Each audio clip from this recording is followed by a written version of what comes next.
Hello, everybody. Welcome to the Halloween world spooky season. My name's Carrie. I'm Emma. I'm Dean. We got Emma with us this time. We do. We have a chain to the table. Jesus. Damn, that's spooky. It is spooky season. Okay. I'm just kidding. We don't. Okay, Dean. Dean is going to tell us about something very scary, I think. Yeah. Certainly it's involves something very scary. Maybe the scariest thing ever. Oh. It involves that tangentially. Okay. So we started out this Hollow Weird World season telling you about the origin of the Ouija board. We did indeed. Or Ouija. A Ouija board. The Ouija board. They've been scaring teens and credulous adults for over a century, as we know. One of the key reasons for this was how it was used in the classic horror movie, The Exorcist. Was I supposed to say that with you? Sure, if you want to. The You want to do it again? Exorcist. I don't even remember that it was used in The Exorcist. You know what? I'm not going to lie. I didn't either, but it was. It's the Yeah. impetus for the whole thing. So Regan. Reagan. Regan. It's spelled Regan. I don't remember. I haven't seen think it in they call her so Reagan. long. I think they do call her Regan. Really? Honestly, I don't think I've seen the whole movie start to finish. I have. but it's everyone been knows everything that happens. many moons. I think it's Reagan. Okay, we'll call her Reagan, and if it sounds weird, people can snicker at us. She was played by Linda Blair. Reagan messes with a Ouija board early on, and apparently it was shown to her by her imaginary friend Captain Howdy. They're renting a house because she's filming a movie. What's her name? Her mom is Ellen Burstyn. Ellen Burstyn's filming a movie. One of my very favorite actresses ever. In Washington, D.C., and she's Captain Howdy is like, oh, it's my imaginary friend, Captain Howdy. And her mom's like, oh, really? So they play with the Ouija board, and this inadvertently, apparently, invites a demon to take possession of her body. And then what ensues, as you know, are some of the scariest, creepiest, and most terrifying events ever fictionally displayed on film. Regan, she levitates. Her bed shakes. She twists her head all the way around. She throws stuff. She projectile vomits a lot. And she says terrible things, and she does even worse things to a crucifix. Mm-hmm. So that's one of the greatest movies of all time. Released in what year? 1970? Go on. 7. 5. Oh. 1975. I was closer than you, haha. Yeah. Yeah. I knew it was the 70s. I think it's 75. Let's go with that. I think it's 75. Could have been 73. I'm not 1,000,000% sure right now. 73, 75. The book was released in 1971. It was written by William Peter Blatty. Did you know that book, The Exorcist, is based on actual true events that happened to a young teen about 20 years or so before the book was published in 1971? I think I did. I watch a lot of like top 10s and top 10 like movies based on a true story. I bet that I feel like that was in there. I know a lot about the movie. I don't know anything about the story that it's based on. I did not either, and I didn't know or didn't remember that it was supposedly based on a true story, an actual exorcism. Yes, Carrie. 73. 1973. Okay, so it was based on a true story. This is that story. Didn't know that either. Yeah. What a wonderful day for an exorcism. That's the only line I know from it. Okay. I think that's. I know some other lines, but we can't repeat them on a family podcast. It's not a family They were bad. podcast. Your mother sews socks that smell. That was the TV version of it.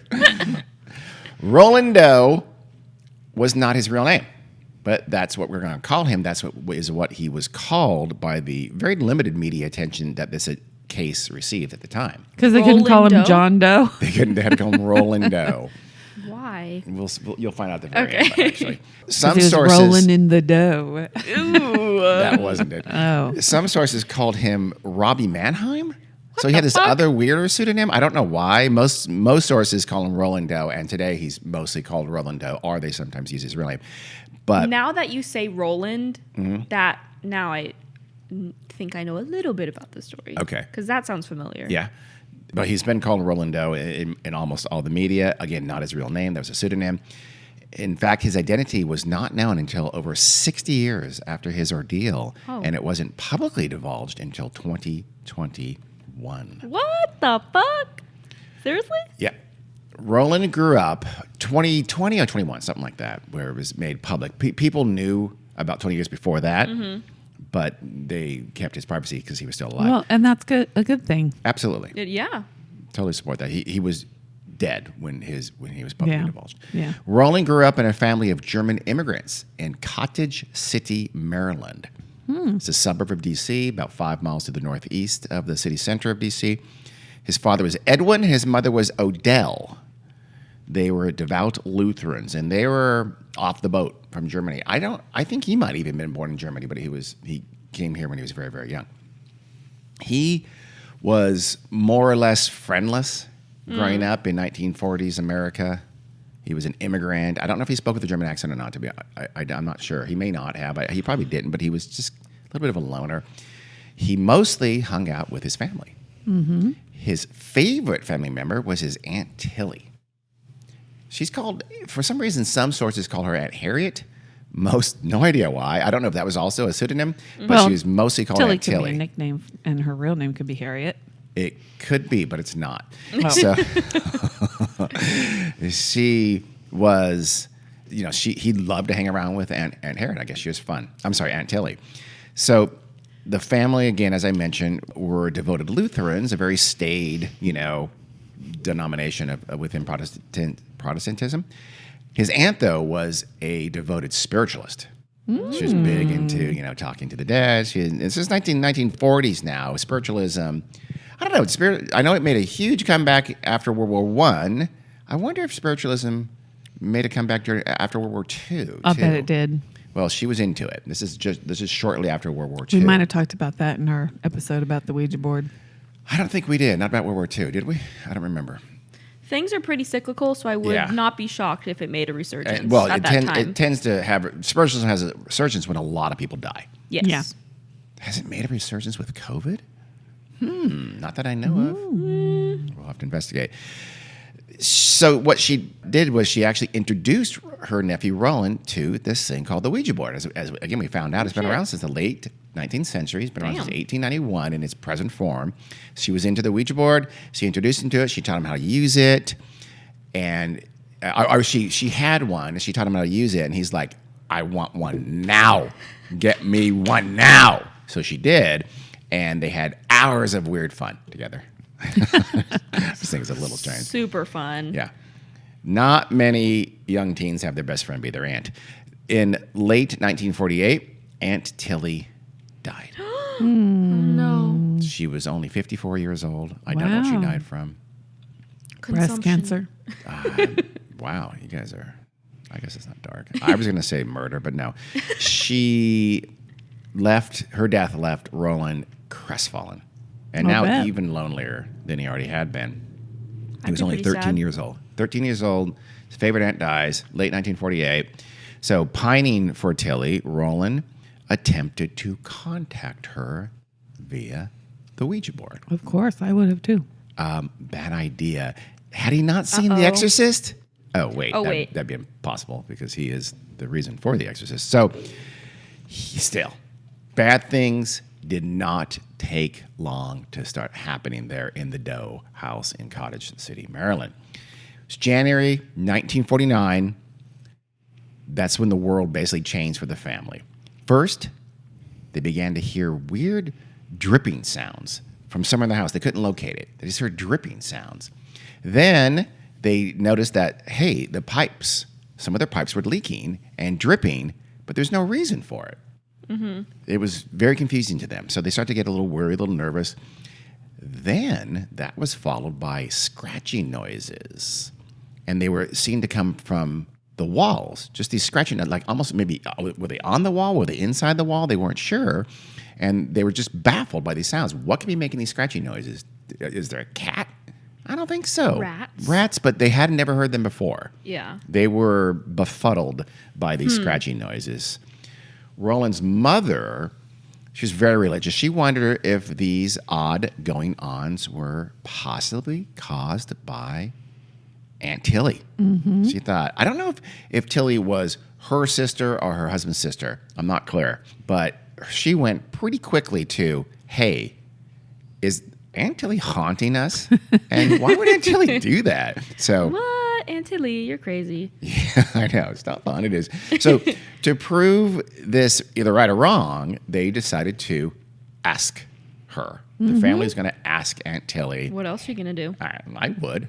Yeah. I would. God, I really wish we were haunted. I know you guys think there's a ghost named Penelope up in the attic. I don't know. Maybe, but we haven't had a lot of Maybe. contact. She hasn't shown up. She hasn't done a lot of haunting. Not especially really. recently. I really wish she'd be more active as a ghost. Just like to spice up Yes. the household. We should have a little. seance and try to speak with her and say, you know what? No. We're not saying go. We're saying do more shit. Do some, But knock like some shit nice over. stuff. Yeah, of course. Sure. Just Like walk don't around. damage any property. No. but, Yeah, like, just play some music That every would be now and fun. then. I don't know about that. No, like Put on some nice smelling perfume and waft around the house that's so weird. we can smell That's it. weird, Carrie. As long as it's create nice a smelling. cold spot at Yes. a random spot. Yes. Yeah. Maybe hang up a picture of yourself that That'd be wasn't nice. there before. That'd be nice. Do some laundry. And every time we put it away, you put it back. Yeah. Yeah. Dust some shelves. There you go. Walk around when there's no one walking around. The usual stuff. These are hauntings. Feed Like the in- dogs. Empty the dishwasher. Okay. You come up with lots of Now, things for yeah. Penelope to Okay, do. don't make our ghost do chores, Carrie. My God. So they want to ask Aunt Tilly if that's her. And so they basically had like not a formal seance, I don't know, but said, if it's you, Aunt Tilly, haunting, knock 3 times. 3 knocks sounded on the wall. Did they use the Ouija board? I don't know. I mean, why Maybe. wouldn't you? Yeah, why wouldn't you use the Ouija Maybe board? they- The parents were really religious. They probably didn't know that Aunt Tilly had been playing Ouija with young Roland, so they Oh, maybe okay. said no to that idea. Maybe Okay. they just talked out into the Yeah, I think so. room I because think they so. thought if she's already here, she's already here. That's true. Aunt Tilly, is that you? So she knocks 3 times, so that says that's Aunt Tilly, right? Course. Well, they needed to be really convinced, this Doe family, because they just wanted to be really sure. So they said, okay, Tilly, if that really is you, do it again, but now knock 4 times. I don't know. Okay. Yeah, because These weren't professional seance. Joe the ghost wouldn't be able to do that. Joe. No. So, I mean, it's like, we're not trying to be bothersome. We just need to be really sure it's you. We're not making some ghost mistake. So, boom, boom, boom, boom. She knocked 4 times. It was confirmed Aunt Tilly was in the house. And for some reason, she was messing with her family by haunting them, by making things drip and scratches. Don't know why she'd do that. Maybe that's the best you can do because you're, incorporeal. Yeah. And Maybe you don't have that much power. that's true. That's true. We've seen enough ghost movies to know that sometimes it's not easy. But she could knock. That's true. If she could knock, you think yeah, that's a little confusing. Anyway, it was cool. You're being haunted by your Aunt Tilly. The family tried to talk to her. They tried to reason with her. They basically begged her, leave, go to the other, follow the light, go on, move on, go to the other side. Please leave us alone. That apparently only made things worse. Oh, they pissed her off. Yeah, they did. And the focus of this haunting seemed to be Roland. Of course. Bestie. Her Naturally. BFF. Yep. He began to hear a presence walking around his room at night. That would be Yeah, freaking I don't like terrifying. that. I'd lose my mind. Yeah. Maybe I don't want Penelope to do that kind of thing. Maybe I do. I don't know. Maybe not. His mattress then started shaking, and then mysterious scratch marks appeared on his mattress. That could be a little like, why are you scratching my mattress, girl? Stop it. Aunt. Knock it off. I know. Don't be messing up my mattress. This is not cheap. We're an immigrant family. Furniture started moving around inexplicably, and sources vary, but maybe some objects levitated, or at least they were tossed across the room, poltergeist style, right? Yes. Seemingly no one was seen tossing them, so the family's getting pretty freaked out. The strange happenings even haunted Roland at school. They followed him to school, and Damn. where his desk would suddenly shake and sometimes slide across the floor. The school said, you need to go. He had to leave school. What? Well, Yeah. that's unconstitutional. Probably, but it's 1949. It's Maryland. He's a German immigrant. You know what? They could more or less do what they want. Poor Roland. So, Poor yeah. German boy. Yeah, German boy, 1949. Not Yeah. a great Probably not too place to be. popular in that That's area. a bad combination. It is. So they said, get the hell out. Yeah. All of this caused much fretting for his very worried mother now. She's now just sick with worry. The family took Roland to doctors. They took him to psychiatrists, but the mysterious activities continued. Then came an escalation.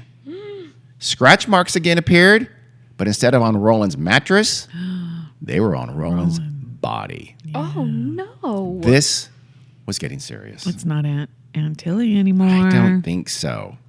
Aunt Tilly wouldn't do it. Wouldn't hurt Roland. I don't think she I would. don't think so. I mean, she introduced him to Ouija. They had hours of fun.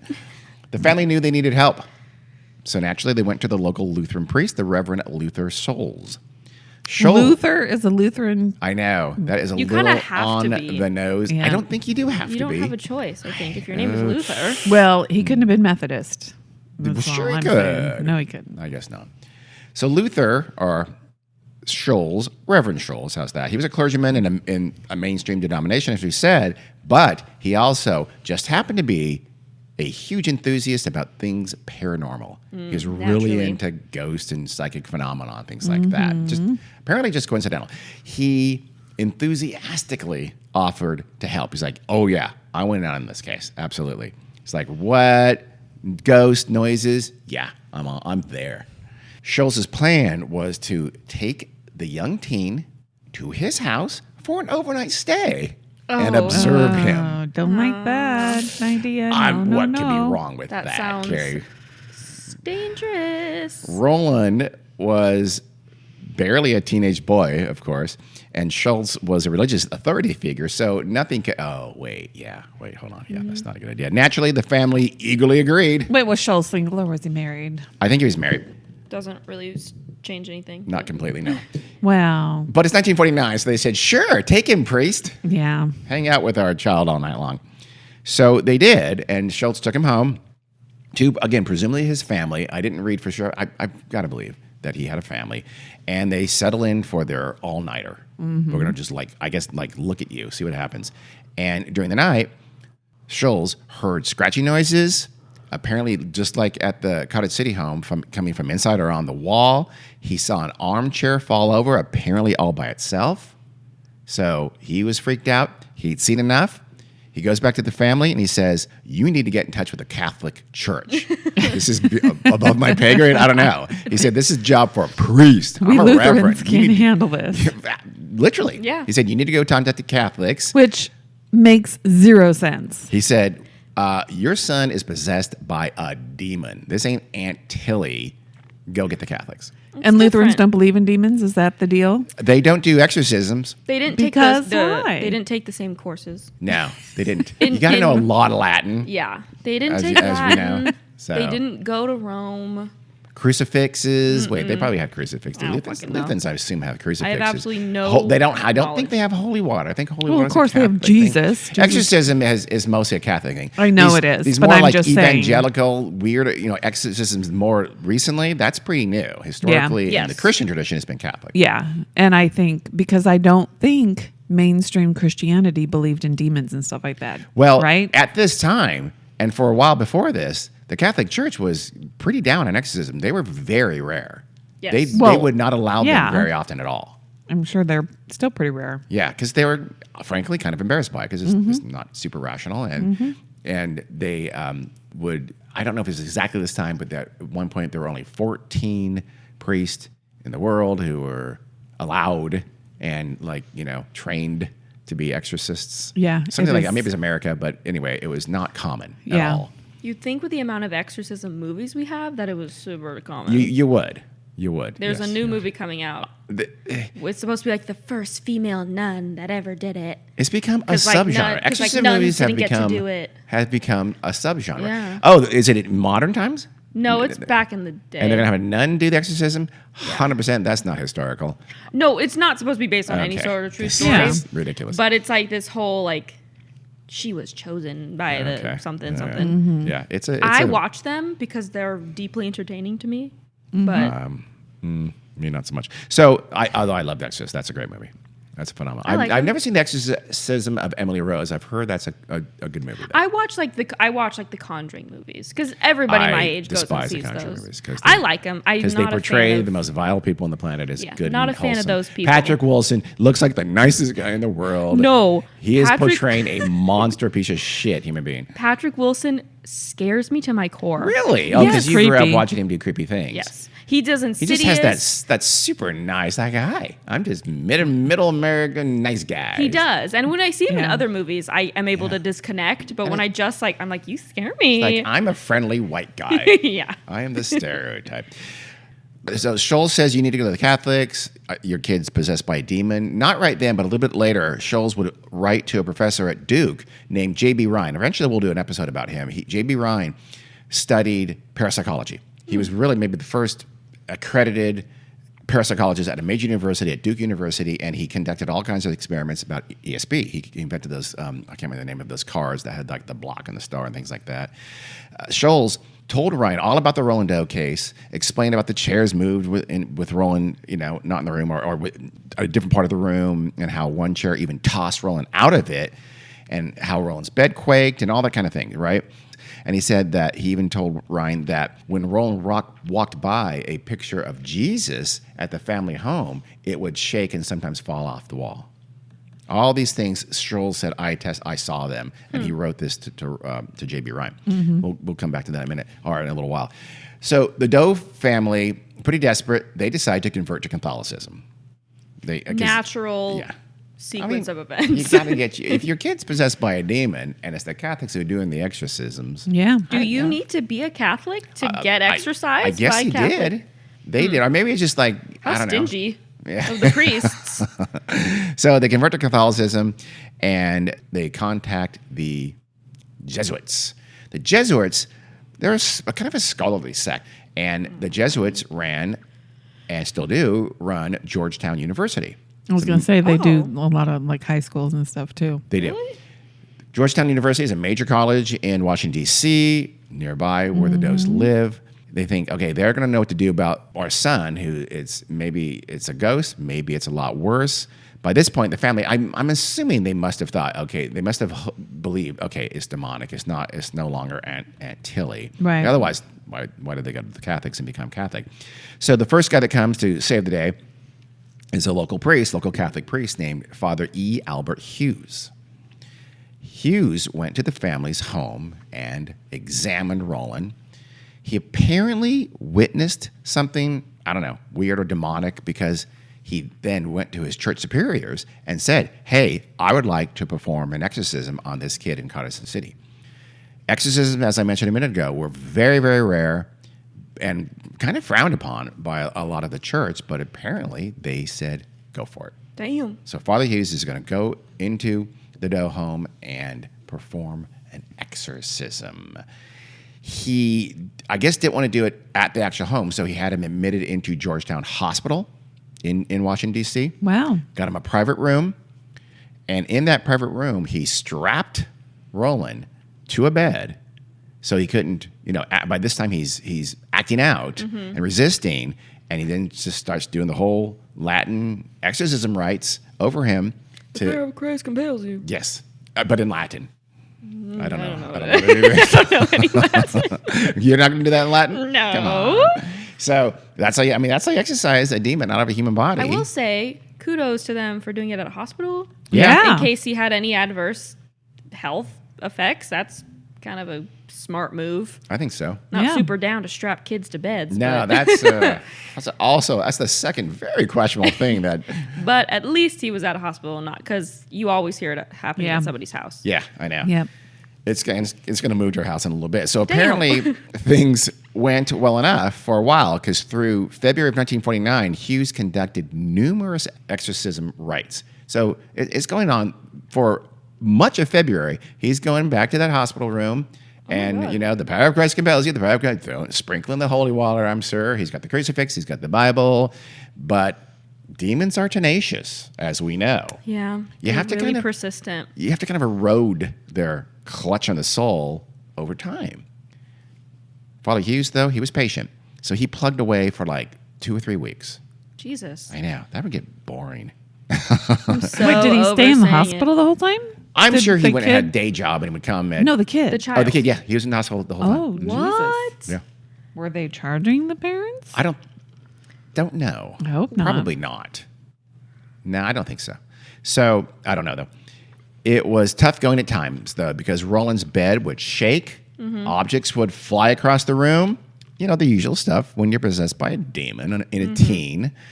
But there was another overt sign that it really was a demon, because at one point, Roland allegedly cried out, "O Sacrados Christi tu sis me esse diabolum," which is flawless Latin, Yeah, by the I way. think you nailed that one. And so go ahead and translate for that, please. Emma. I am so pissed. I'm a demon of the devil. You're very close. I got know the devil Diablo. in there. Yeah. Yeah, diabolum. "O priest of Christ, you know that I am the devil." Okay, I nailed it. Yeah. You did. It's a little on the nose when it's like, I wonder if the devil's on here. And he says, "Oh, priest of Christ, you know I'm the devil."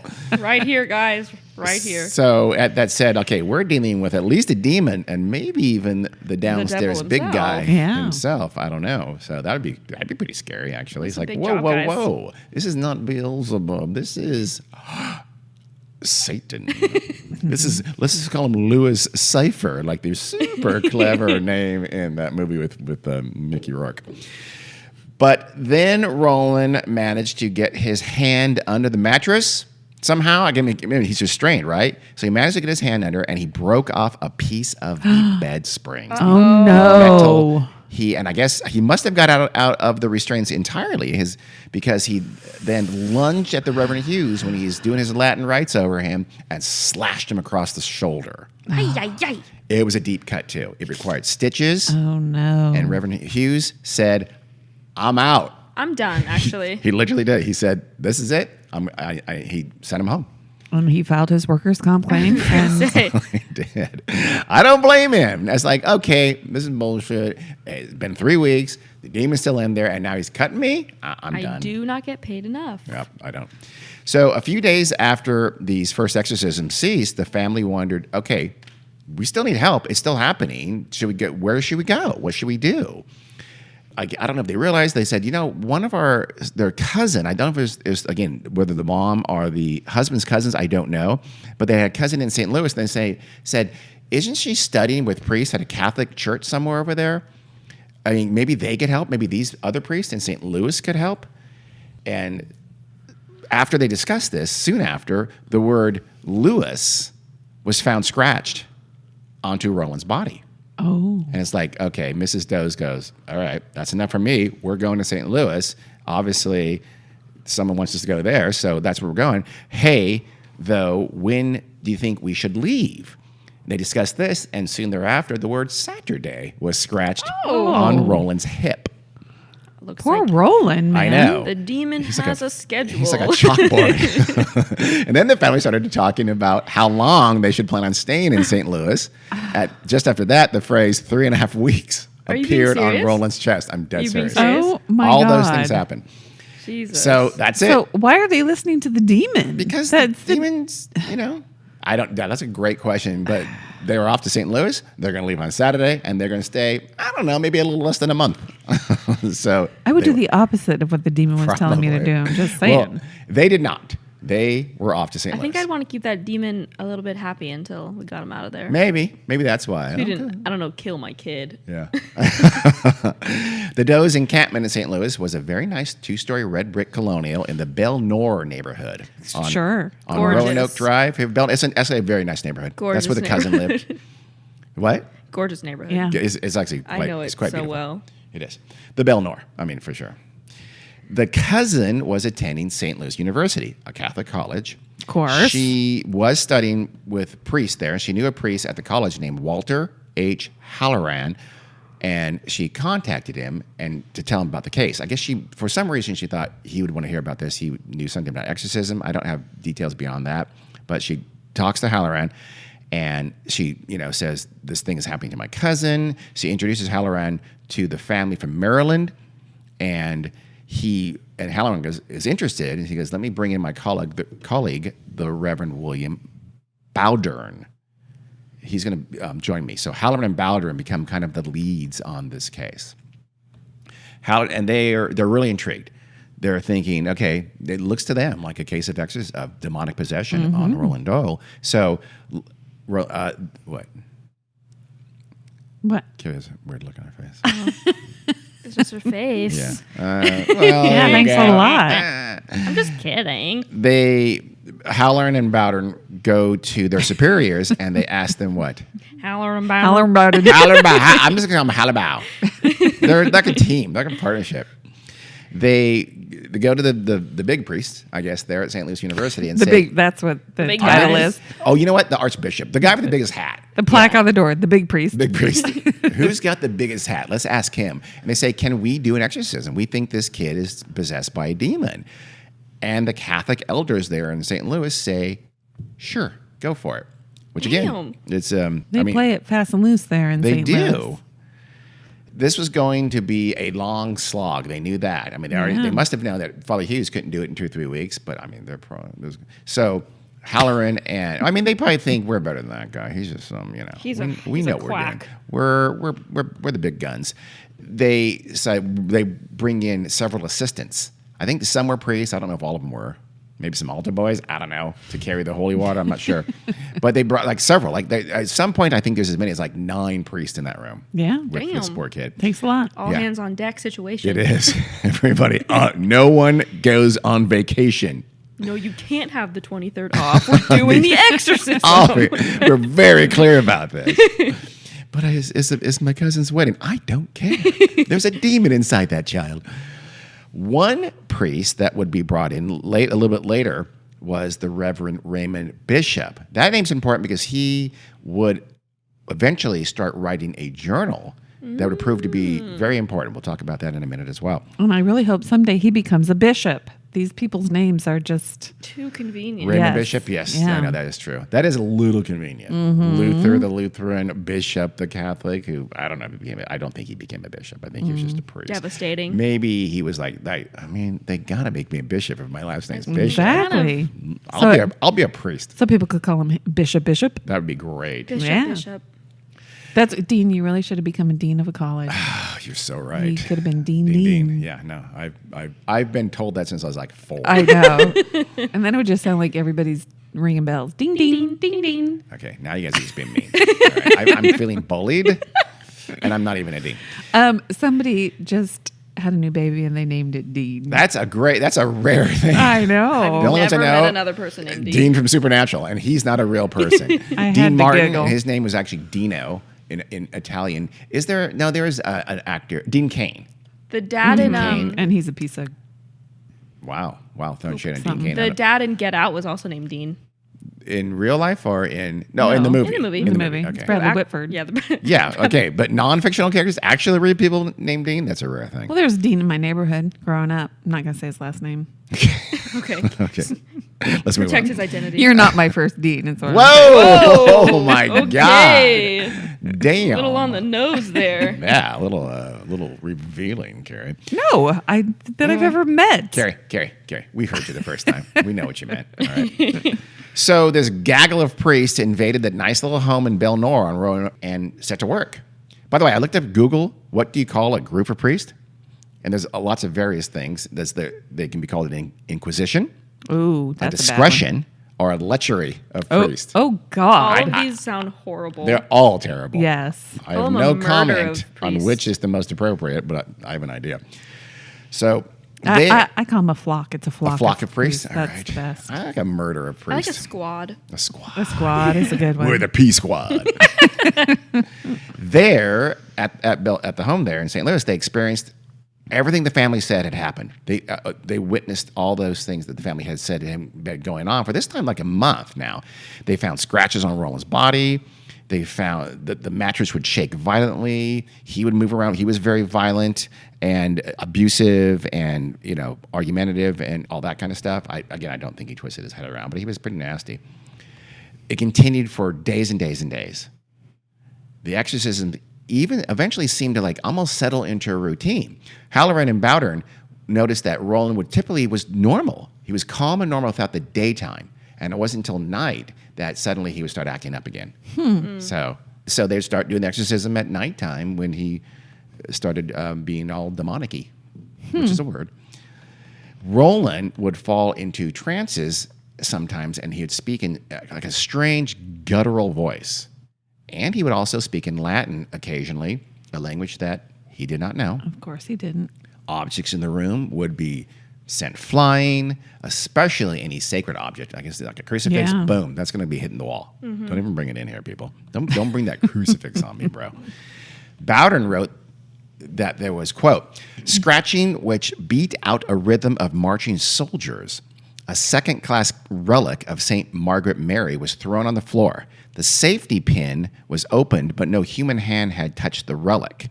R, meaning Roland, started up in fright when the relic was thrown down, end quote. So he's witnessing these things, and I'm assuming that quote comes probably from Bishop's Journal later on. Reverend Bowden even apparently tried to trick the demon out of Roland's body. So he blessed a crucifix, and then he hid it under his pillow. Ooh, sneaky. And the family leaves for a little while to leave Roland to take a nap. It's like, why don't you go take a nap? Why don't you go lay down? Or we're just going to go to the store. We'll be back. And wink, so wink. They do. They leave. They get home, and the place is trashed. The demon found the, Had a party. and furniture's like flipped over, and the crucifix was on the edge of the bed and was said to be quivering when they got home. Oh, sure. Super scared. That demon was not impressed. What would happen if you had him drink holy water? Ooh, like no, this is just Arrowhead. Yeah. What would happen?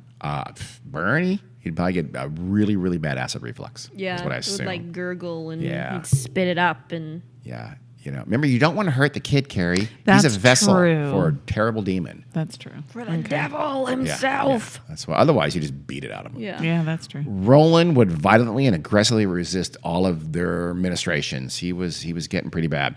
He would curse them. He'd fight them.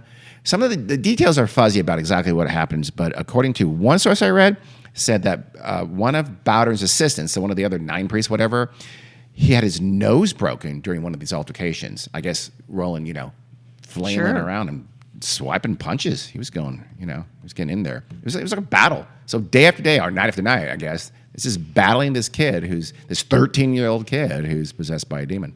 Or even, again, maybe Aunt Tilly. Oh. What'd you say? Aunt Tilly? Tilly. No, Carrie, we've left Aunt Tilly. No, she was never the problem, Carrie. Was always a demon, obviously. Aunt Tilly was improperly blamed by Mrs. Doe. And I'm still a little upset about that. And on it went. It lasted weeks again. The priest said the words. The demon resisted them. And Roland would then, I get rest up for the day and go back at it at nighttime. Well, why didn't they try it during the day? When he's calm, I don't know. Yeah. Maybe they may have. They probably did. I Yeah. don't know. There are also kinds of like signs and portents, right? A scratch appeared in the vague shape of a pitchfork, What? and it went all the way down from Roland's thigh to his ankle. How? And the priest are going, that's pretty demonic. That's a pitchfork. I think that's a pitchfork. Is that a pitchfork? That looks Ouchie. like a pitchfork. Yeah. Then the priest found an X scratched into Roland's chest. One of the priests says, hey, I think the demon is trying to express the number 10. That's Roman for 10.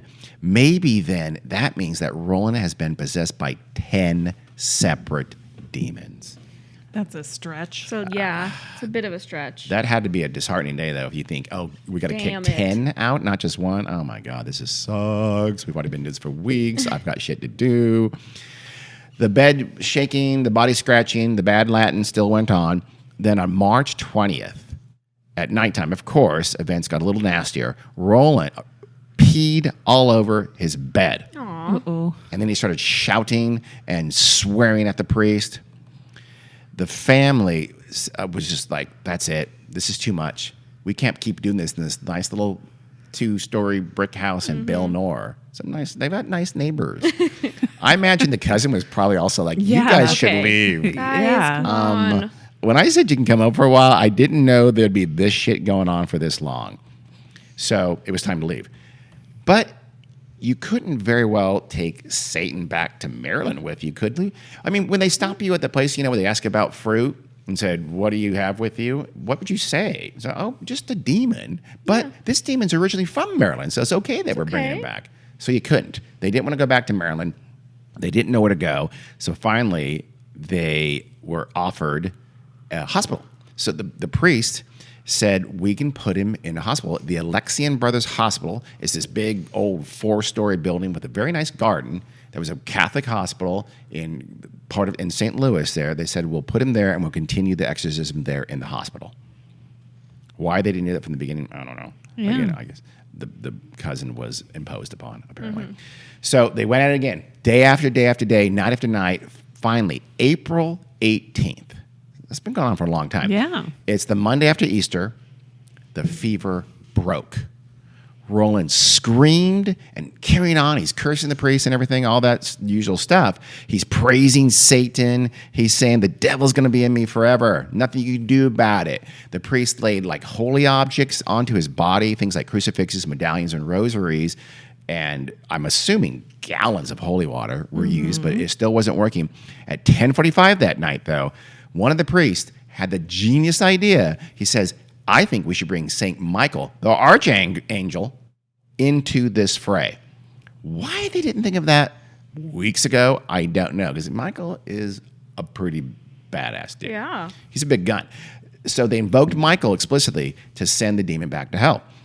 They like taunted the demon apparently and said, okay, it's Michael. Michael hears now. He's going to kick your ass. He's going to fight you. He's never going to give up. You don't have a chance. You better leave. Roland lulled his head in a trance, and he stayed in that trance for 7 minutes, writhing in this weird trance-like state. After those 7 minutes, he suddenly just sort of snapped out of it, opened his eyes, and he looked at one of the priests, and he very calmly said, he's gone. Oh, whoa, just the threat Whoa. of Michael, huh? I'm telling you, Michael's big. So Roland said later that said, during that 7 minutes, I had this vision of seeing Michael on this battlefield, and he's battling Satan and winning, and finally expelled the demon from his body. Michael is no joke. It's all about Michael. Rolando, according to the Reverend Bowdern, would go on to live a normal, productive life and was never possessed by a demon again. Well, Good for wow. Roland. Not nearly as scary as the movie. No, but let's ask another question, though. What really happened in Maryland and St. Louis in early 1949? That would eventually result in one of the greatest horror movies of all time, maybe the greatest. So here's a key to remember this is that this story contemporaneously was very thinly covered. There's very few accounts of what happened.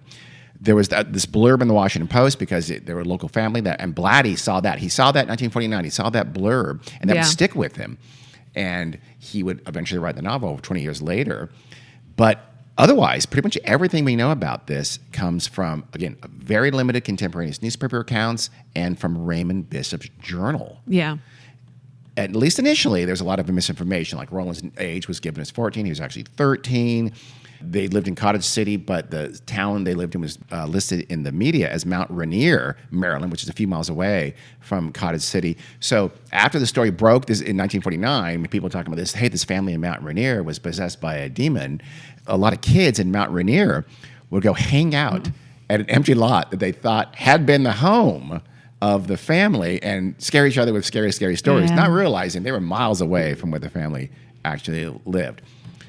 But there's some bigger holes to the story. According to a researcher named Mark Opsasnik, who studied this very diligently, he said that Reverend Hughes was never injured. There's no evidence whatsoever that he was injured by any. He had no cut, no stitches. That detail was completely invented. He said, in fact, he could find no evidence that Reverend Hughes ever visited the Doe family in Maryland, or that Roland was ever admitted to Georgetown Hospital, or he was ever restrained in a room, and no exorcisms were ever conducted in Georgetown Hospital. There are also rumors that Reverend Hughes, after this terrible ordeal where he supposedly cut and everything, that he had a breakdown and left. Not true. He went on being a normal priest there in Maryland. So it's very likely no exorcisms were ever conducted in Maryland at all. Is it not feasible that they didn't keep records of it? That would be a huge deal. And admission to a hospital, they have records of people admitted to a hospital, and there's no record of they know his real name of that person being but admitted to the hospital. Can you just waltz into a hospital and say, give me the records? Yeah.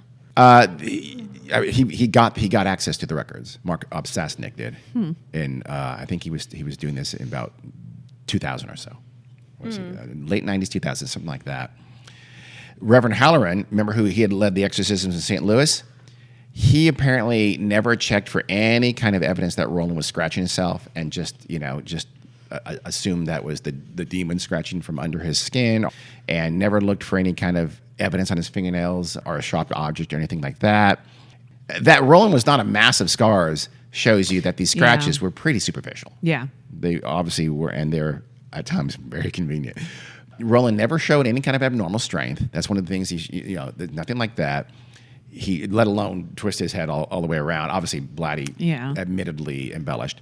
Sasnick would write later that, quote, Doe had been a very clever trickster who had pulled pranks to frighten his mother and fool children in the neighborhood. He had a kind of a history of that.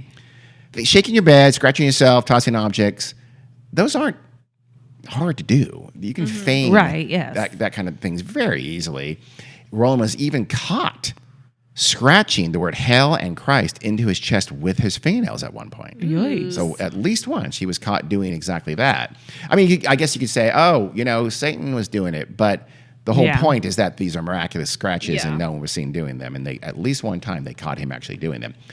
And sadly, obviously, there's a lot of this whole, young teens with these kind of hysterical reactions in repressed environments or just lonely, bad environments. And he was clearly, that's not uncommon at all. And you know what's going to get attention. What are your parents very one researcher, interested in? Joe Nickel, a researcher, he said, and this is his characterization of Roland, he said that he was this nasty little bully.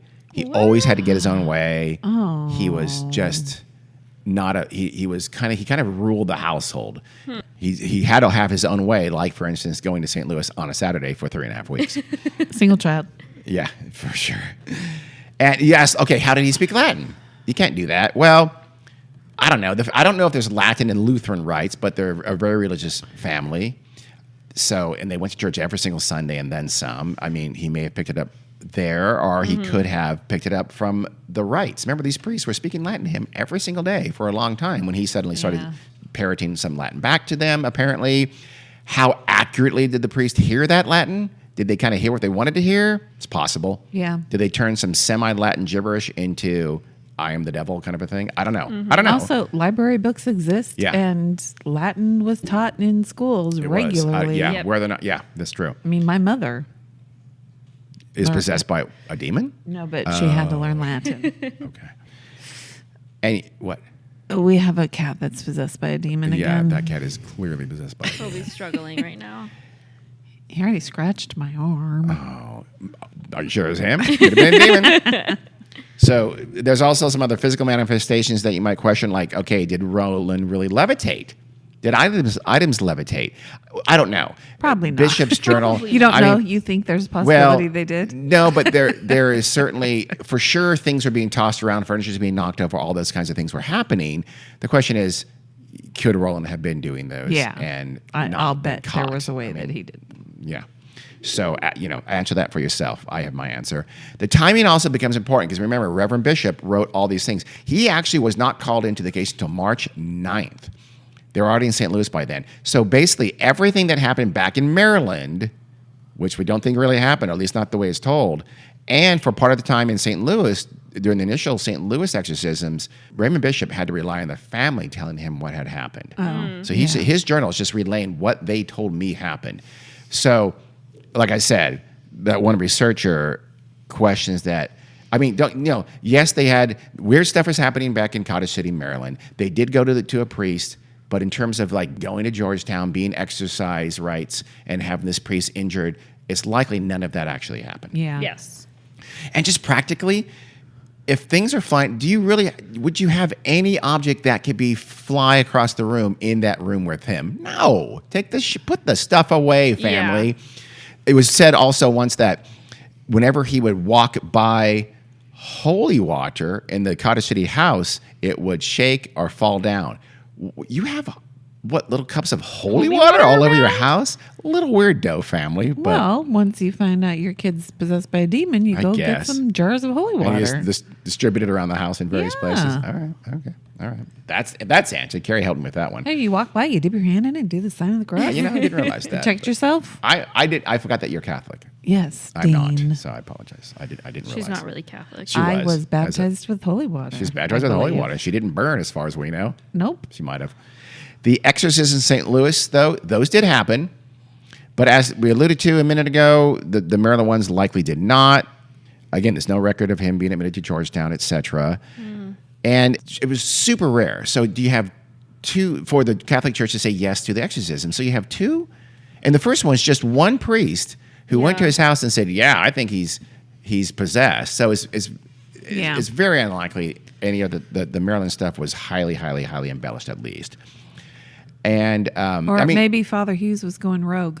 Maybe, I suppose that's possible, but he didn't. He wouldn't have been able to go rogue in Georgetown. That's So true. how did that become part of the story? I don't know. Yeah, that's weird. It's weird that a hospital would say, "Sure, admit this kid." Yeah, that's surprising. Especially, I mean, Georgetown's a major institution, a pretty mainstream institution. It's just, that's not the kind of place you'd have an exorcism. Yeah. I don't know much about the Alexian Brothers Hospital in St. Louis, but Georgetown, nah. Is it possible that a favorite aunt of this lonely boy, this attention-seeking kid who was into the paranormal, got him in also into the paranormal and taught him a lot about that. Then she died, leaving him badly hurt, and he acted out in the way a lonely kid does. Yeah. Especially if it's true, and he was kind of a bully. And then this local priest who just happened to be into paranormal attached a paranormal answer to it. Yes. In this case, demonic possession. I That's one take supposition. exception to the whole bully thing. I mean, I don't think Well, it's maybe bully. bully's not the right word, but he was a kid who was stubborn and always wanted to get his own way. Yeah. He was an only child, and he yes. didn't have any friends. Yes. I mean, who was he bullying then? His parents, probably. Yeah. And occasionally Aunt Tilly. Now, Aunt Tilly, oh my God, he murdered Aunt Tilly. Is that what you're saying, Carrie? Is that what you're accusing him of? Absolutely not. Okay. I'm defending him. Okay, all right. And remember how I mentioned that Reverend Scholes had written the paranormal researcher J.B. Ryan? Well, his response was, maybe you unconsciously, quote unquote, exaggerated some of those occurrences. So J.B. Ryan, who's a big fan of the paranormal, he thought Scholes was exaggerating, was full of shit. So were the events exaggerated? How much was even just flat out invented? How much is willing belief, like that you wanted to believe what you're seeing? Or how much is really, truly demonic possession? I'm not saying it wasn't, for sure. Or maybe it's psychokinesis, right? If you kind of get rid of the religious trappings of demonic possession, you're really close to a poltergeist activity in a lot of ways. So, and people there's all kinds of reasons for poltergeist activity, such as psychokinesis. So was it something like that could have answered to it? And they just put this, religious It's exactly veneer over it. poltergeist activity. It's- If they weren't religious, Except they for would, the Latin speaking, some of the religious stuff becomes more demonic possession-y, but the throwing stuff and the shaking and things like that is totally poltergeist. Yeah. But I'm saying there probably wouldn't have been Latin spoken Yes. I if see. they didn't label it demonic possession. True story. Yeah. Some people think that demonic possessions are some kind of like a trance-like state, and that most cultures have some possession-like phenomena in their culture. Although it's shaped by very different belief systems. In our culture, it's shaped by Catholicism. Exorcisms, so whether you're really fighting off a demon or it's just performing an age-old ritual that helps the afflicted because of the belief systems of that culture, are kind of real if you believe that. So you can do these exorcisms. They may not literally be expelling the demon, Right. but they're still making that kid better. Yeah. So maybe, I don't know. I believe there's a strong placebo effect going on. There could be that too. Or maybe Roland Doe just wanted to go to St. Louis for a few weeks. We don't know. It was on his bucket list. He To knew his lay in a parents bed. I mean, Yeah, I know. Proponents of demonic possession often claim this is the best authenticated instance of a modern demonic possession in Really? American history. And it probably is. were- Well, yeah, I can agree with them. Yeah, no, I do too. I think this is the best case they have to say demonic possession is a real thing. I don't know. I haven't done any research. There might be another one. Okay, Mom.